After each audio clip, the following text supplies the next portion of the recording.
The sanctuary falls silent as Pastor Greg Locke steps behind the pulpit at Global Vision Bible Church in Mount Juliet, Tennessee. It's a crisp Sunday morning in October 2020, and the 2,800 people packed into folding chairs in the outdoor tent aren't here just for spiritual guidance. They're here for what Locke calls truth telling, a blend of biblical exposition and political commentary that would be unrecognizable to churchgoers from just a generation ago. The radical left is trying to steal this election, Locke declares, his voice rising above the murmurs of agreement from the crowd. But we serve a God who raises up kings and tears down kingdoms, and I'm telling you right now, Donald Trump is going to win this election because God's people are going to pray and vote. The congregation erupts in applause. Amens echo across the tent, and cell phones capture every word for immediate posting to social media platforms where Locke's political sermons reach hundreds of thousands of viewers weekly. But here's what makes this moment truly remarkable. Greg Locke isn't a political commentator who happens to be religious. He's a pastor who has transformed his church into what scholars call a political congregation, a religious institution where partisan political activism has become as central to the community's identity as prayer, worship, and biblical study. And he's not alone.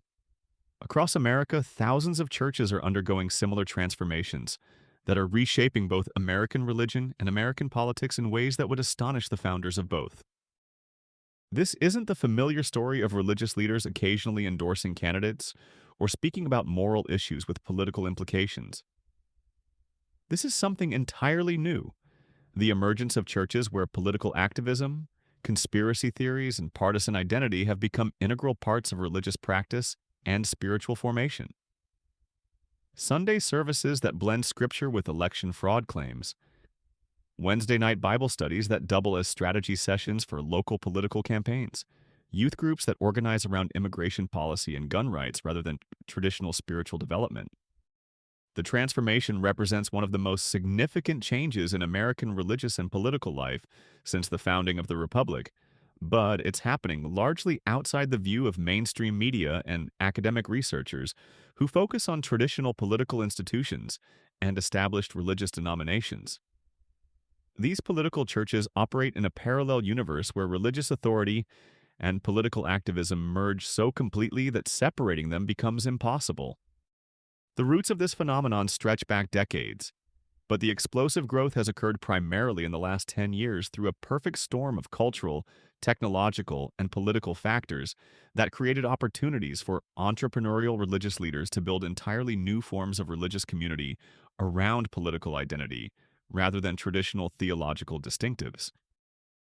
The story begins not in megachurches or denominational headquarters, but in the living room of David Barton in Aledo, Texas, where in 1987 a former math teacher and basketball coach started an organization called Wall Builders, with a mission to demonstrate that America was founded as a Christian nation, and that faithful Christians have both the right and responsibility to reclaim political power through direct activism. Barton's innovation wasn't developing new theological arguments about Christianity and politics. Similar ideas had existed in various forms throughout American history. His breakthrough was creating a systematic historical narrative that convinced evangelical Christians that political passivity was both unbiblical and historically abnormal. Through books, videos, and speaking tours, Barton argued that the separation of church and state was a modern misinterpretation that betrayed the founders' intentions and undermined Christian influence in American society. The message resonated with pastors and church leaders who felt increasingly alienated from American culture and frustrated by what they perceived as declining Christian influence in politics, education, and media. But Barton's real genius was providing not just motivation for political engagement, but practical tools and theological justification for transforming churches into political organizations. Wall Builders began offering seminars that taught pastors how to discuss political issues from the pulpit without jeopardizing their tax-exempt status, how to organize voter registration drives within their congregations, and how to frame conservative political positions as biblical mandates rather than personal opinions. The training created a generation of religious leaders who understood political activism as essential ministry rather than optional addition to spiritual work. By the early 2000s, thousands of pastors had attended wall builders seminars and returned to their congregations with new convictions about the relationship between faith and politics. But the real transformation required technological innovations that wouldn't emerge until the social media revolution created opportunities for religious entrepreneurs to build national audiences and political movements without depending on traditional denominational structures or mainstream media coverage. The breakthrough came through an unlikely figure, Rodney Howard Brown, a South African Pentecostal preacher who immigrated to America in 1987 and built a Florida-based ministry around what he called Holy Ghost Revival. Howard Brown had spent the 1990s and early 2000s focused on traditional Pentecostal themes, like divine healing and spiritual renewal, but after Barack Obama's election in 2008, he began incorporating political commentary into his religious programming. The shift wasn't gradual theological evolution, but sudden transformation that reflected Howard Brown's conviction that America was under spiritual attack that could only be defeated through combined religious and political warfare. His Sunday services began including detailed analysis of political events interpreted through prophetic biblical passages that portrayed conservative political activism as spiritual warfare against demonic forces. But Howard Brown's real innovation was recognizing how social media could amplify his message far beyond his Tampa congregation. His politically charged sermons went viral among conservative Christians who shared clips across Facebook, Twitter, and YouTube, creating national audiences for local pastors who were addressing political themes with religious authority. The social media success attracted attention from political operatives who recognized that churches like Howard Brown's could mobilize conservative voters more effectively than traditional campaign organizations. The symbiotic relationship between political churches and campaign operations began developing through informal networks that connected religious leaders with political strategists, creating what scholars call theopolitical ecosystems, where religious and political authority reinforced each other.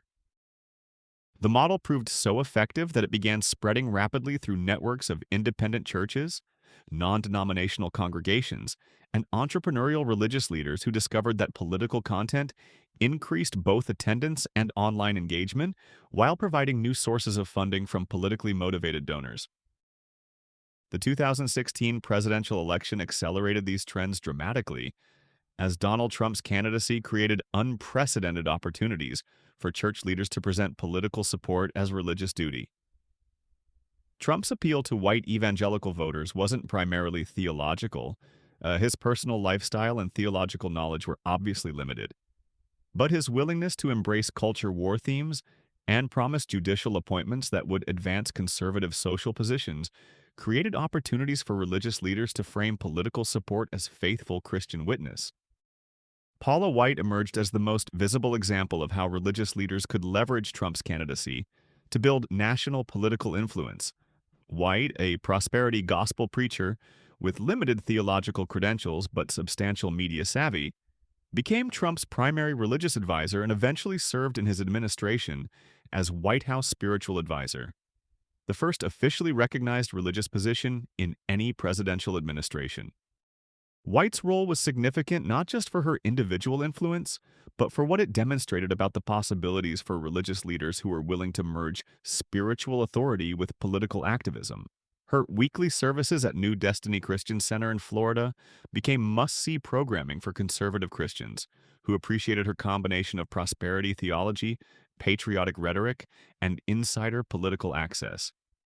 But the real transformation was happening in smaller churches across the country, where local pastors were discovering that political content could transform struggling congregations into thriving communities.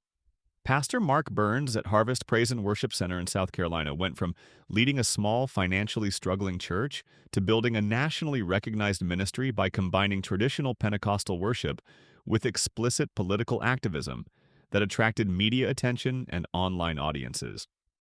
Burns's innovation was positioning his church as the religious headquarters for Trump supporters in South Carolina, hosting campaign events, organizing political rallies, and providing theological justification for political positions that might otherwise seem contrary to Christian values.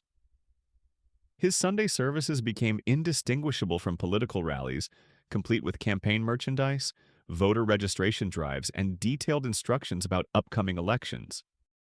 The approach proved financially lucrative as political donors began supporting Burns's ministry, national media coverage increased church visibility, and book deals and speaking opportunities provided new revenue streams that traditional pastoral ministry alone never could have generated.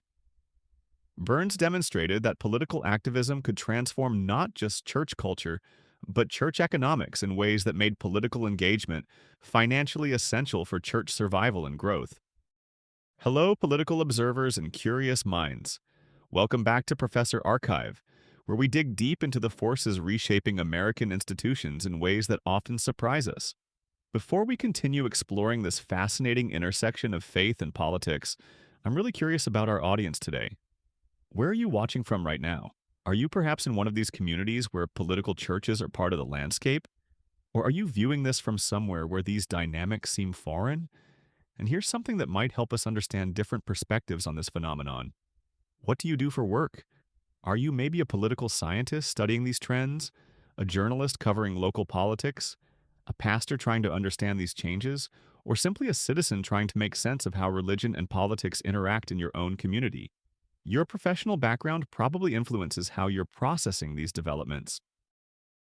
The COVID-19 pandemic created unprecedented opportunities for political churches to expand their influence, as government restrictions on religious gatherings provided new grievances that could be framed as religious persecution and evidence of the need for political resistance. Churches that defied lockdown orders discovered that civil disobedience could generate massive media attention, online audiences, and financial support from conservative donors who viewed church resistance as patriotic heroism. Pastor John MacArthur at Grace Community Church in California became a symbol of religious resistance when he announced that his church would ignore state restrictions on indoor gatherings, arguing that government had no authority to regulate religious practice regardless of public health concerns. MacArthur's defiance generated national media coverage, legal battles that attracted civil liberties donors, and online audiences that transformed his traditional Reformed theology ministry into a political movement. But MacArthur's resistance was theologically motivated and maintained focus on religious liberty rather than broader political activism. The more significant development was how entrepreneurial church leaders used COVID resistance to justify comprehensive political programming that went far beyond religious freedom to include election fraud claims, vaccine conspiracy theories, and general opposition to government authority. Pastor Greg Locke transformed his small independent church in Tennessee into a national political phenomenon by combining COVID resistance with election fraud claims and conspiracy theories that attracted audiences seeking both spiritual community and political validation. His outdoor services during pandemic restrictions were live-streamed to hundreds of thousands of viewers who appreciated his combination of biblical preaching and political commentary that mainstream conservative media wouldn't provide. Locke's success demonstrated how political churches could serve audiences that traditional religious institutions and conventional political organizations couldn't reach effectively. His congregation includes people who describe themselves as Christian patriots, constitutional conservatives, and spiritual warriors who view political activism as religious practice and religious commitment as political duty. The integration goes beyond occasional political commentary to comprehensive worldview formation that interprets current events through prophetic biblical frameworks that present political opposition as spiritual warfare against satanic forces. Locke's sermons regularly include detailed analysis of Democratic Party policies presented as evidence of demonic influence, Republican political strategies described as divine interventions, and electoral outcomes interpreted as cosmic battles between good and evil. This theological framework provides emotional and spiritual resources for sustained political activism that secular political organizations struggle to generate. When political opposition is understood as satanic attack, political activism becomes spiritual discipline. When electoral victories are interpreted as divine vindication, political participation becomes worship. When conservative political leaders are viewed as divinely appointed, political support becomes religious obligation. The approach creates unprecedented levels of political engagement among church members who organize voter registration drives, volunteer for political campaigns, run for local offices, and participate in political protests as expressions of spiritual commitment, rather than political hobby or civic duty. The financial arrangements that support political churches reveal sophisticated understanding of how to monetize political content while maintaining religious tax exemption that provides competitive advantages over secular political organizations. Political churches can accept unlimited donations without disclosure requirements, operate without campaign finance restrictions, and provide donors with tax deductions for contributions that support political activities. The church at Planned Parenthood in Texas, led by Pastor Ken Peters, exemplifies this model through programming that combines anti-abortion activism with general conservative political advocacy while maintaining religious nonprofit status that allows donors to claim tax deductions for contributions that directly support political activities. Peters conducts weekly services in the parking lot of a Planned Parenthood clinic, combining traditional Christian worship with anti-abortion protests and political organizing that prepares congregants for electoral activism and policy advocacy. The church receives donations from anti-abortion organizations, conservative political donors, and religious supporters who appreciate the integrated approach to spiritual formation and political activism. The model has proven so successful that Peters has launched the Global Vision Network to train other pastors in developing similar ministries that combine specific political causes with religious programming. The network provides theological justification, legal guidance, and practical resources for establishing churches organized around political activism rather than traditional religious activities. Similar networks are emerging around other political themes, including immigration restriction, gun rights advocacy, environmental opposition, and election integrity activism. These single-issue political churches attract audiences who might not participate in traditional religious institutions, but find spiritual meaning through political activism organized around specific conservative causes. The prophetic movement within political churches represents perhaps the most distinctive theological innovation. As religious leaders claim to receive direct divine revelation about political events, electoral outcomes, and government policies that traditional Christianity would consider beyond the scope of prophetic authority. Amanda Grace, who leads Ark of Grace Ministries in Pennsylvania, has built a national following through weekly prophetic words about American politics that she claims to receive directly from God through prayer and spiritual discernment. Her prophecies include detailed predictions about election results, government policies, and political events that she presents as divine revelation, comparable to biblical prophecy. Grace's prophecies consistently favor conservative political positions and Republican candidates, but she presents them as spiritually motivated rather than politically biased by claiming that God shares her political preferences and reveals his political plans through her spiritual sensitivity. Her methods include extended prayer sessions where she claims to receive specific instructions about upcoming elections, policy debates, and cultural conflicts. The prophetic approach provides theological justification for political positions that might otherwise require rational argument or empirical evidence.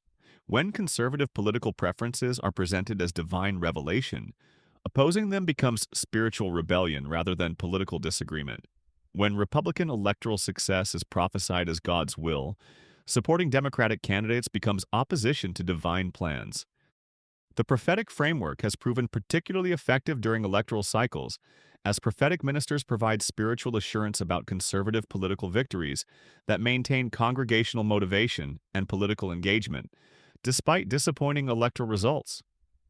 When prophecies prove inaccurate, prophetic ministers typically blame spiritual interference or delayed divine timing rather than acknowledging predictive failure.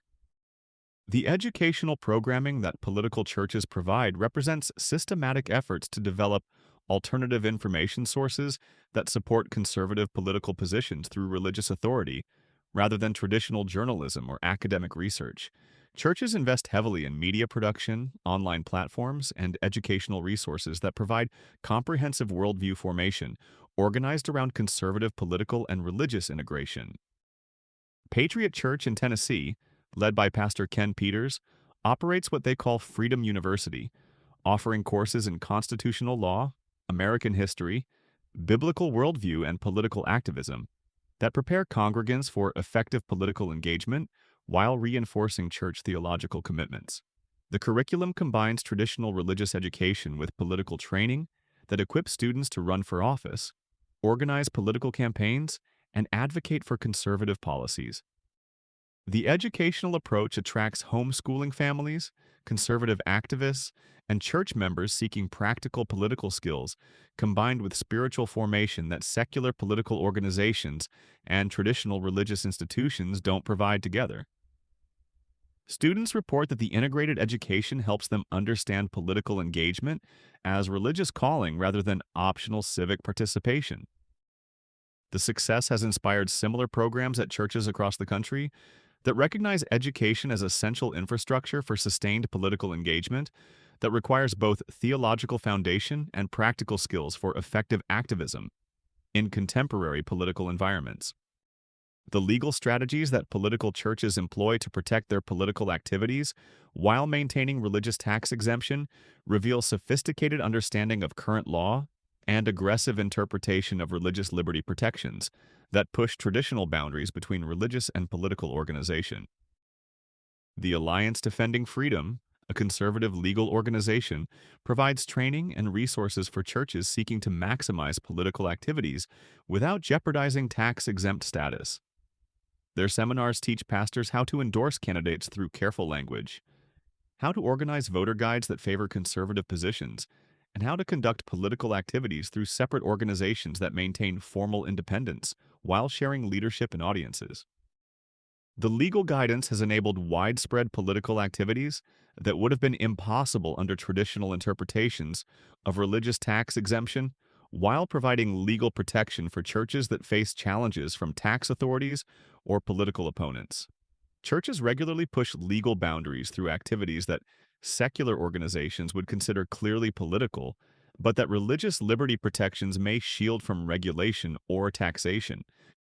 The broader legal strategy involves systematic efforts to expand religious liberty protections through court cases that establish precedents allowing increased political activities by religious organizations. Conservative legal organizations view political churches as test cases for broader religious liberty arguments that could transform the legal landscape around church-state separation and religious tax exemption. The international connections that American political churches maintain reveal global networks of conservative religious and political organizations that share resources, strategies, and ideological frameworks that influence American political church development while extending American political church influence internationally. Brazilian evangelical churches that supported Jair Bolsonaro's presidency maintain active relationships with American political churches through pastoral exchanges, conference partnerships, and shared media programming that reinforces conservative political theology in both countries. The international connections provide American political churches with global validation for their approach, while offering Brazilian churches access to American political church resources and strategies. Similar relationships exist with conservative religious movements in Hungary, Poland, and other countries where Christian nationalism has influenced electoral politics and government policy. These international networks enable sharing of successful political church strategies while providing theological justification for nationalist political movements that combine conservative religious identity with authoritarian political preferences. The global perspective reveals that American political churches represent part of broader, international trends toward religious nationalism that challenges traditional separation between religious and political authority in democratic societies worldwide. The youth programming that political churches develop focuses on political formation rather than traditional spiritual development, creating new generations of conservative activists who understand political engagement as essential Christian practice from early ages. Generation Joshua provides homeschooled teenagers with political internships, campaign training, and electoral activism opportunities through churches that partner with conservative political organizations to develop comprehensive political formation programs. Participants work on political campaigns, attend conservative political conferences, and receive training in political communication and activism, while maintaining focus on Christian worldview development. The programming attracts families seeking alternatives to secular political engagement that might compromise religious values, while providing their children with practical political skills and conservative network connections that prepare them for political careers or sustained political activism as religious practice. The long-term impact involves creating generational conservative political engagement that combines religious commitment with political expertise in ways that traditional conservative political organizations and conventional religious institutions struggle to achieve independently. The media ecosystems that political churches create and maintain provide alternative information sources that reinforce conservative political and religious integration, while challenging mainstream media narratives that church members view as biased or hostile to their values and interests. Flashpoint, a daily internet program featuring prophetic ministers, political commentators, and conservative activists, originates from Charis Bible College in Colorado and combines religious programming with political analysis that serves audiences seeking spiritual perspective on current events. The program attracts viewers who appreciate theological interpretation of political developments, combined with practical guidance for political activism. The media programming extends political church influence beyond local congregations to national audiences, while providing revenue sources through donations, merchandise sales, and subscription services that support church operations and political activities. The integrated approach creates sustainable business models for political churches while developing media brands that compete effectively with secular conservative media for audience attention and engagement. The success demonstrates how political churches can leverage media production to build national influence while serving local congregational needs for political and spiritual formation that traditional religious and political media sources don't provide together effectively. The local political engagement that political churches practice includes systematic efforts to influence municipal elections, school board composition, and local government policy through coordinated congregational activism that treats local politics as ministry opportunity rather than optional civic participation. Mercy Culture Church in Florida organizes annual campaigns to elect conservative Christians to local offices including school boards, city councils, and county commissions through voter guides, candidate forums, and direct financial support that mobilizes congregational resources for comprehensive local political engagement. The local focus recognizes that municipal politics often have more direct impact on daily life than federal elections, while providing opportunities for political training and network development that prepare church members for eventual state and national political engagement. Local electoral success also demonstrates political effectiveness that builds congregational confidence and attracts new members seeking effective conservative political community. The approach has proven particularly successful in suburban and rural communities, where political church congregations represent significant voting blocs that can influence electoral outcomes, while providing candidates with volunteer labor, financial support, and spiritual motivation that secular political organizations struggle to duplicate. Looking toward the future, political churches appear positioned for continued growth and influence as they serve audiences seeking both spiritual community and political validation in ways that traditional religious institutions and conventional political organizations struggle to provide together effectively. The 2024 electoral cycle will likely accelerate political church development as church leaders discover new opportunities for political engagement while facing potential challenges from tax authorities, political opponents, and traditional religious leaders who view political activism as corruption of religious mission and spiritual authority. The long-term trajectory depends heavily on electoral outcomes, legal developments around religious liberty and tax exemption, and broader cultural trends that determine whether American society accepts or resists religious organization that explicitly integrates spiritual and political authority in ways that challenge traditional church-state separation. The most successful political churches will likely continue developing sophisticated theological justifications for political activism, professional political capabilities that compete effectively with secular political organizations, and sustainable financial models that support both religious programming and political activities through diverse revenue sources and donor networks. The phenomenon represents one of the most significant innovations in American religious and political life since the founding of the Republic, with implications for both religious liberty and democratic governance that will likely influence American society for generations. regardless of specific electoral outcomes or policy developments. Thank you for joining me on this deep dive into one of the most significant and controversial developments in contemporary American life. The rise of political churches represents a fundamental transformation in how millions of Americans understand the relationship between faith and civic engagement. Whether you view this as a healthy recovery of Christian political engagement or a concerning politicization of religious authority, these movements are reshaping both American religion and American politics in ways we're only beginning to understand. I'd love to hear your perspective. Have you encountered political churches in your own community? How do you think religious institutions should engage with political issues? What role should churches play in American political life? Share your thoughts in the comments below, and don't forget to subscribe to Professor Archive for more explorations into the forces that are transforming American institutions. Until next time, keep questioning, keep exploring, and keep wrestling with the complex relationships between faith, politics, and democracy.